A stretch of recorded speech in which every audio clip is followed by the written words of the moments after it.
Σε πόσους, κυριέ μου, νοικιάσατε το σπίτι? Ντροπή να εκμεταλλεύεστε τον Έλληνα πολίτη. Πλάκα μου κάνεις έτσι, εγώ είμαι το θύμα. Σε λίγο θα μου πείτε ότι έκανα κομπίνα. Το διαμέρισμα αυτό έχει μεγάλη αξία. Να βγάλουμε για τίποτα, αλλιώς δεν έχει ουσία. Ναι, αλλά σας πληρώσανε 30 ενοικιαστές. Τι μονάχα σένα, δεν κάνω εγώ γυφτιές. Το σπίτι είναι μεγάλο, όλοι οι Γάλλοι χωράνε. Δεν έχω καταλάβει τώρα όλοι που κολλάνε. Μα εδώ όλοι μας λένε ότι μένετε εσείς μέσα. Η Μαρούσκα, ο πατέρας σας. Και η σκύλα μου, η Πέρσα. Δεν φτάνει που τους πήρα μόνο 900 ευρώ. Αυτοί με εκμεταλλεύτηκαν, το σπίτι είναι ακριβό. Τουλάχιστον 1.000 έπρεπε να τους πάρω.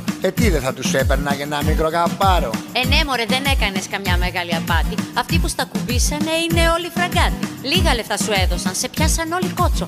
Αχ, μωρέ, κακόμοιρε, θες κάτι να σου δώσω? Εσείς με κοροϊδεύετε, μα εγώ έπεσα σε πλάνη. Με παίρνουνε τηλέφωνο και με έχουνε τρελάνει. Με βρήκαν στην ανάγκη και το πήρανε φτηνά. Και τώρα μου ζητάνε πίσω όλα τα λεφτά.